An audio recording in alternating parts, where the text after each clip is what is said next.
वाली कार है, आप मुझे वो कार अपनी 4 दिन के लिए दे दें, मौत 3 दिन बाद आएगी। अगर 3 दिन तक मैं न मरा, चौथे दिन अगर मैं बच के आ गया तो मैं 5वें दिन आपको आपकी कार लौटा दूंगा। मालिक ने भी सोचा, इस इंसान ने मेरी बहुत सेवा की है, मैं इस इंसान के जीवन रक्षा के लिए काम आऊंगा। और उसने अपनी कार दे दी। वो कार लेकर के निकल पड़ा, तेज तर्राहट के साथ चलाते हुए वो कार 3 दिन में हजारों किलोमीटर दूर लेकर के चला गया। उसे शांति महसूस हुई कि अब तो मौत यहां पर नहीं आ सकती, क्योंकि अब मैं हजारों किलोमीटर दूर आ चुका हूं। आखिर वो 3 दिन से सोया नहीं था, लगातार कार चलाता हुआ आ रहा था।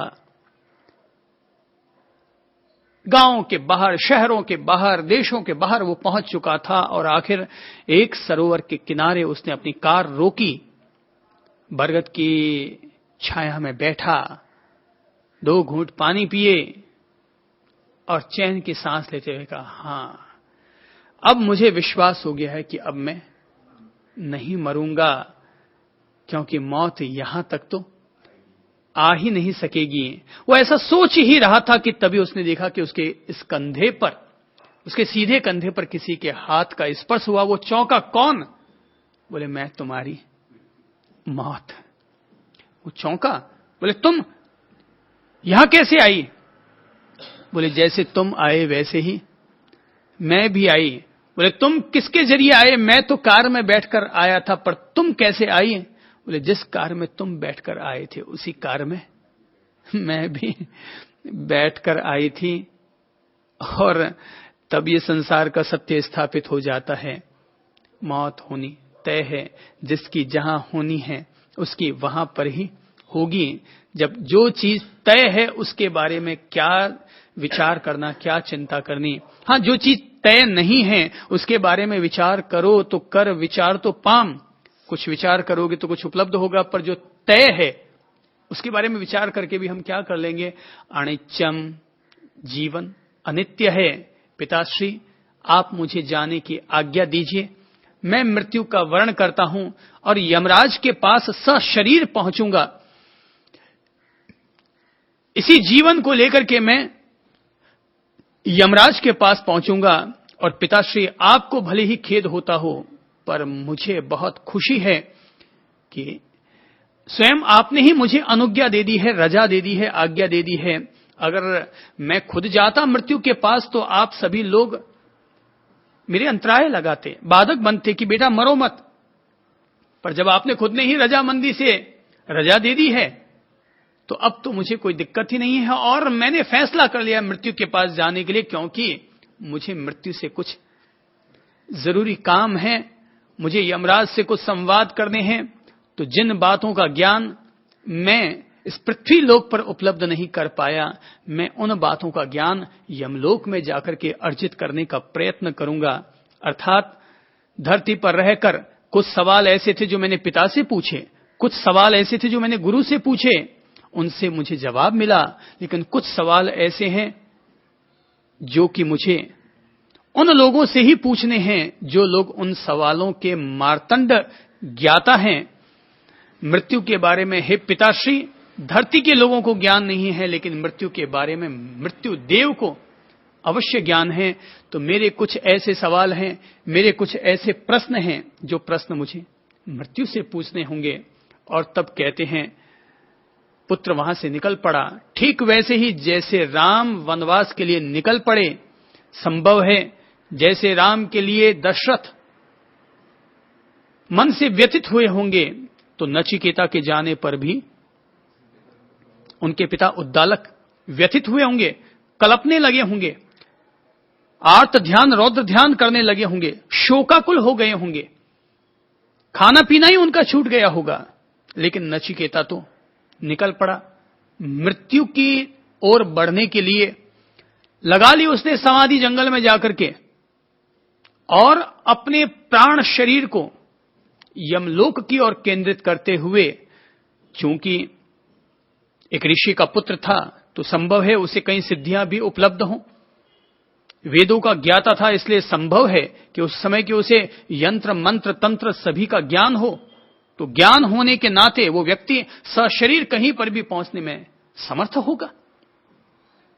तभी तो यमलोक में यमराज के सामने वो सशरीर जीवित उपस्थित होता है। और यमलोक का नियम है कि वहां पर कोई भी व्यक्ति जीवित नहीं पहुंच सकता, उसको मरना पड़ता है। तो अगर नचिकेता सशरीर जीवित वहां पहुंचे हैं तो अवश्यमेव नचिकेता कोई साधक रहा होगा, उसे सिद्धियां उपलब्ध होंगी, तभी वो पहुंच पाया होगा। और बगैर सिद्धियां उपलब्ध हुए पृथ्वीलोक पर तो विहार हो सकता है, पर गगन विहार नहीं हो सकता। यमलोक तक व्यक्ति नहीं पहुंच सकता, पाताल लोक तक मनुष्य नहीं पहुंच सकता। तो नचिकेता यमलोक पर पहुंचता है, वहां उपस्थित होता है, सशरीर वहां पर पहुंच जाता है। सारे यमलोक में तहलका मच जाता है। जैसा कि अभी कुछ समय पहले हिंदुस्तान में एक तहलका कांड हुआ था, जिसने पूरे देश में तहलका मचा दिया था। कहीं कहीं नेताओं को उन लोगों ने रंगे हाथों रिश्वत लेते हुए दिखाया गया था, तब यह कांड प्रसिद्ध हो गया था, तहलका कांड। तो वैसे ही जब वो नचिकेता जी यमलोक पहुंचे होंगे तो तहलका मच गया होगा कि ये कौन व्यक्ति आ गया, सशरीर जीवित ही कोई ऊपर लौट आया है। यमदूत निर्णय ही नहीं कर पाए कि कहां है इसका प्राण, कहां इसकी मृत्यु है।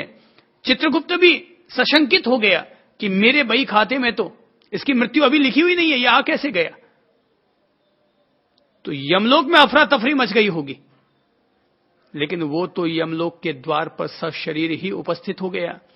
अब कोई ऐसा वैसा इंसान पहुंचता तो वापस ऊपर से धक्के देकर के नीचे फेंक दिया जाता, पर कोई सिद्ध साधक, कोई सिद्ध पुरुष, ब्राह्मण, ब्रह्मवेत्ता, ब्रह्म का पुजारी अगर यमलोक में पहुंचा है तो उसको यमदूत भी कुछ कर नहीं पाते। और वो तो यमलोक के दरवाजे पर ही जाकर के बैठ गए नचिकेता जी और जाकर कहने लगे मुझे यमराज से मिलना है।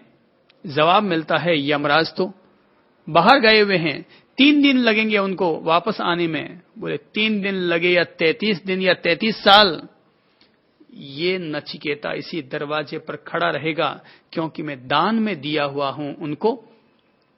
और जो चीज दान में दी जाती है वो किसी और को नहीं दी जा सकती, वो उसी को दी जा सकती है जिसके नाम से, जिसके निमित्त से दान किया गया है। तो मैं तो यमराज को दिया गया दान हूं, तो मैं तो उन्हीं से ही मिलूंगा।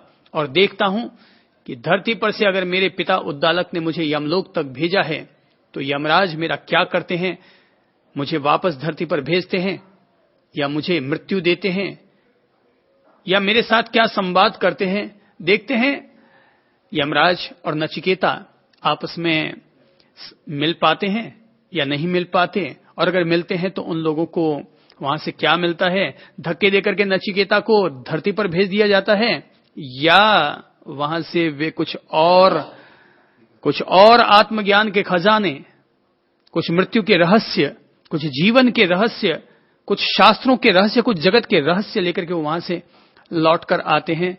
देखते हैं अपन लोग कि वो क्या करते हैं और वहां उनको क्या मिलता है, किन परिस्थितियों का सामना करने को मिलता है। देखते हैं आगे होता है क्या। शेष चर्चा अपन लोग कल करते हैं। नमस्कार प्रभु।